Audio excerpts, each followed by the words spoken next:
Hello guys, നമസ്കാരം. എല്ലാവർക്കും സുഖമാണോ? എന്തൊരു ചൂടാ ഗായ്സ്, തീരെ സഹിക്കാൻ പറ്റുന്നില്ല. നാട്ടിൽ ഇതിൻ്റെ 10 ഇരട്ടിയാണെന്നാണ് അമ്മ പറഞ്ഞത്. ഇവിടെ എനിക്ക് തോന്നുന്നു കമ്പാരിറ്റീവ്ലി ഇച്ചിരി ഭേദമാണ്. നേരത്തെ ടൈമൊക്കെ കമ്പയർ ചെയ്ത് നോക്കുമ്പോൾ കുറച്ച് ബെറ്റർ ആയിട്ട് തോന്നുന്നു. അപ്പോൾ എല്ലാവരും നന്നായിട്ട് വെള്ളമൊക്കെ കുടിച്ചിട്ട് സേഫായിട്ട് വീട്ടിലിരിക്കുക.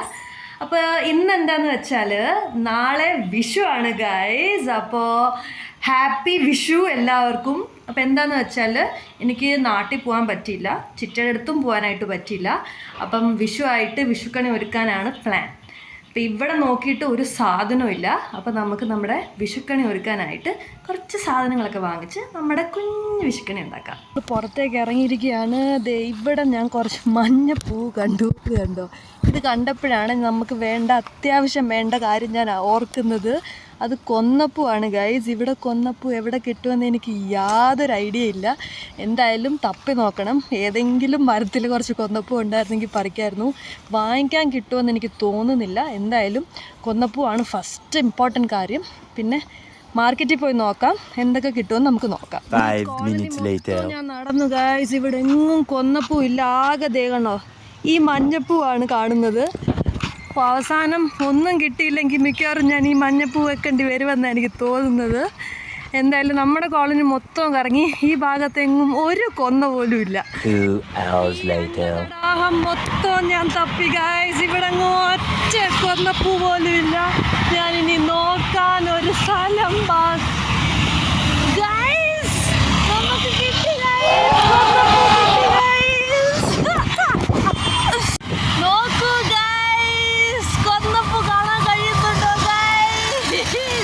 ഗൈസ്? അങ്ങനെ ഫൈനലി നമ്മുടെ കഷ്ടപ്പാട് സഫലമായി. കൊന്നപ്പൂ കിട്ടിയിട്ടുണ്ട്. ഞാൻ ഈ പടുകൂറ്റം മരത്തിൻ്റെ മണ്ടയ്ക്ക് കയറിയാണ് ഗൈസ് കൊന്നപ്പൂ നേടിയത്. നമ്മുടെ മിഷൻ അക്കംപ്ലിഷ്ഡ്. ഞാൻ 1 മണിക്കൂർ എടുത്തു ഇത്രയൊന്ന് ചെയ്ത് തീർക്കാൻ. നിങ്ങളെ കാണിച്ചു തരാം. ഇത് റോഡ് സൈഡാണ്. റോഡ് സൈഡിൽ ഒരു മരത്തിൽ നിന്നാണ് എനിക്ക് കിട്ടിയത്. അപ്പോൾ ഈ റോഡിലെ ആൾക്കാർ അങ്ങോട്ടും ഇങ്ങോട്ടും പോകുന്നവരൊക്കെ ഇങ്ങനെ വിചാരിക്കുന്നുണ്ട് ഇത് ഏത് പ്രാന്ത് പിടിച്ച കൊച്ച് മരത്തിൽ നിന്ന് പൂ പറിക്കുന്നു വിചാരിക്കും. അവർക്കിതൊക്കെ സ്ട്രേഞ്ച് ആയിരിക്കും. ഈ മഞ്ഞപ്പൂ ഏതാണെന്നൊന്നും അവർക്കറിയത്തില്ല.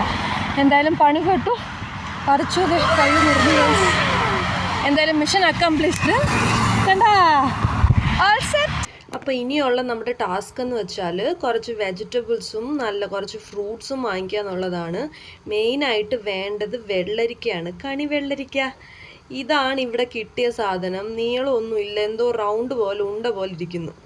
പിന്നെ കൈതച്ചക്ക എന്തായാലും വാങ്ങിക്കണം. കൈതച്ചക്ക ആകുമ്പോൾ ഇച്ചിരി കാണാൻ ഭംഗിയാക്കിയുള്ള ഒരു ഗുമ്മുള്ള ഫ്രൂട്ട്. പിന്നെ മാങ്ങയാകുമ്പം ഇത് കഴിഞ്ഞിട്ട് നമുക്ക് മാങ്ങ കഴിക്കുകയും ചെയ്യാം. 1 കിലോ ആം കിतना भैया? 2 आएगा. ലാസ്റ്റ് നമ്മൾ ഈ വെള്ളരിക്കയാണ് വാങ്ങിച്ചത്. കാരണം ഒരു ഭംഗിയൊക്കെ ഉണ്ടെന്ന് തോന്നുന്നു. എൻ്റെ ഗൈസേ, അങ്ങനെ നമ്മൾ കറങ്ങി അവസാനം വീടെത്തി. നമ്മൾ കുറച്ച് സാധനങ്ങളൊക്കെ വാങ്ങിച്ചിട്ടുണ്ട്. ഇനി നമുക്ക് നമ്മുടെ വിഷുക്കണി ഒരുക്കാം. ഓക്കെ, ഇതാണ് എൻ്റെ ചെറിയ ഒരു പൂജാ സെറ്റപ്പ്.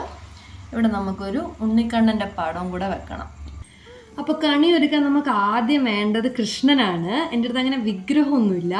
ഞാൻ തന്നെ വരച്ച ഒരു ഫോട്ടോ എൻ്റെ അടുത്ത് ഉണ്ട്. ഉണ്ണിക്കണ്ണൻ്റെ വെണ്ണ തിരുന്ന ഉണ്ണിക്കണ്ണൻ്റെ ഒരു ഫോട്ടോ ഞാൻ വരച്ചിട്ടുണ്ട്. ഇതാണ് ഞാൻ വെക്കുന്നത്. പിന്നെ എൻ്റെ അടുത്ത് വേറൊരു കുഞ്ഞു കൃഷ്ണനുണ്ട്. ഒരു കുഞ്ഞു കൃഷ്ണൻ്റെ ഒരു കീച്ചേരുണ്ട്. ഇത് ഞാൻ വെക്കുന്നുണ്ട്. കണ്ട കുഞ്ഞുണ്ണിക്കണ്ണൻ. ഈ കണ്ണനും വെണ്ണ കഴിക്കുന്ന കണ്ണനാണ്. ഇനി നമുക്ക് നമ്മുടെ കയ്യിലുള്ള സാധനങ്ങളൊക്കെ ഒന്ന് അറേഞ്ച് ചെയ്ത് വെക്കാം. ആദ്യം അരി ആ പ്ലേറ്റിലോട്ട് കുറച്ച് നല്ല സെറ്റപ്പാക്കി വെച്ചിട്ട് ഇനി തേങ്ങ ഒരെണ്ണം വെക്കണം. തേങ്ങ വെച്ച് കഴിഞ്ഞ് കുറച്ച് ഗോൾഡ് വെക്കാൻ. എൻ്റെ കയ്യിലുള്ള മോതിരം തന്നെയാണ് ഞാൻ ഊരി വെക്കുന്നത്. അപ്പം അതാകുമ്പോൾ ഗോൾഡിനുള്ള ഗോൾഡുമായി. പിന്നെ വേണ്ടതെന്ന് വെച്ചാൽ കുറച്ച് പൈസയാണ്. കോയിൻസ് കുറച്ചുണ്ട്, കോയിൻസ് വെക്കാം. പിന്നെ ക്യാഷ് വെച്ചിട്ടുണ്ട്. ഇനി കണി കാണുന്ന മെയിൻ ഐറ്റം കണി വെള്ളരിക്ക. എൻ്റെ വെള്ളരിക്ക ഇങ്ങനെയാണ് ഗൈസ്. അത് വെച്ചു. അടുത്തത് നമുക്ക് ഫ്രൂട്ട്സ് വാങ്ങിച്ച് വെച്ചേക്കുന്നത് കുറച്ച് ഒന്ന് ഭംഗിയായിട്ട് സെറ്റപ്പാക്കി വെച്ചിട്ടുണ്ട്. അങ്ങനെ കുറച്ച് സാധനങ്ങളൊക്കെ സെറ്റായി. ഇനിയുള്ള എന്താണെന്ന് വെച്ചാൽ നമ്മുടെ മെയിൻ ഇൻഗ്രീഡിയൻ്റ് ആണ് കൊന്നപ്പൂ ഇല്ലാതെ വിഷുക്കണി ഇല്ലല്ലോ ഗൈസ്. അങ്ങനെ കൊന്നപ്പൂവും കൂടെ റെഡി ആയപ്പോഴത്തേക്ക് നമ്മുടെ വിഷുക്കണി ഏകദേശം റെഡി ആയിട്ടുണ്ട്. അപ്പോൾ ഞാൻ നമ്മുടെ കുഞ്ഞ് വിഷുക്കണി റെഡിയാക്കി വെച്ചിട്ടുണ്ട്. ഇനി നമുക്ക് കിടന്നുറങ്ങാം. എന്നിട്ട് രാവിലെ എണീറ്റ് കണി കാണാം.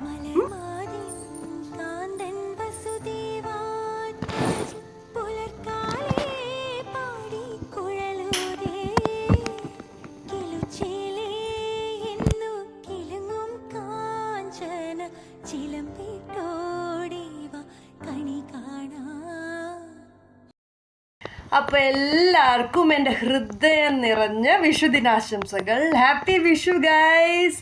എല്ലാവരും എൻ്റെ കണിയൊക്കെ കണ്ടോ, പ്രാർത്ഥിച്ചോ? ഞാനാണ് രാവിലെ എണ്ണീറ്റ് കണി കണ്ട് പ്രാർത്ഥിച്ച് കുളിച്ച് കണ്ട സുന്ദരിയായി റെഡിയായിട്ട് അമ്പലത്തിൽ പോകാനായിട്ട് നിൽക്കുവാണ്. എനിക്ക് ഇതുവരെ കൈനീട്ടം കിട്ടിയില്ല ഗൈസ്. എനിക്ക് അതിൻ്റെ നല്ല വിഷമമുണ്ട്. നേരത്തെ ആണെങ്കിൽ അമ്മ രാവിലെ എണ്ണീക്കുമ്പം കൈനീട്ടം തരുമായിരുന്നു, അത് കഴിഞ്ഞ് അച്ഛൻ തരുമായിരുന്നു. ഇനിയിപ്പോൾ അവരോട് 2 പേരോടും ഗൂഗിൾ പേയോ ഫോൺ പേയിലോ അയച്ചു തരാൻ പറയണം. പിന്നെ നമ്മൾ രാവിലെ എണ്ണീറ്റിട്ട് അമ്പലത്തിൽ പോയിട്ട് അവിടുന്ന് തിരുമേനിയുടെ കയ്യിൽ നിന്ന് കൈനീട്ടം കിട്ടുമായിരുന്നു. പിന്നെ ഇങ്ങനെ എല്ലാവരും കൈനീട്ടം തരുമായിരുന്നു, ബന്ധുക്കളെല്ലാവരും. ഇപ്പം അതൊക്കെ ഒരുപാട് മിസ് ചെയ്യുന്നുണ്ട് ഗൈസ്. എന്തായാലും നമുക്ക് ഇപ്പം രാവിലെ റെഡി ആയിട്ട് അമ്പലത്തിൽ പോവാം. എന്നിട്ട് വന്നിട്ട് കൈനീട്ടം വാങ്ങിക്കാം എല്ലാവരോടും.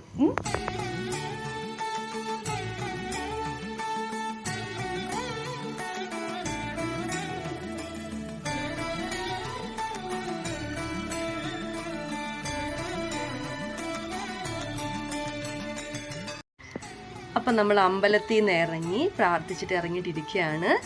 എല്ലാവർക്കും എൻ്റെ വക സമൃദ്ധിയും സന്തോഷവും നിറഞ്ഞ വിഷു ആശംസകൾ. അപ്പം ശരി, ടാറ്റാ.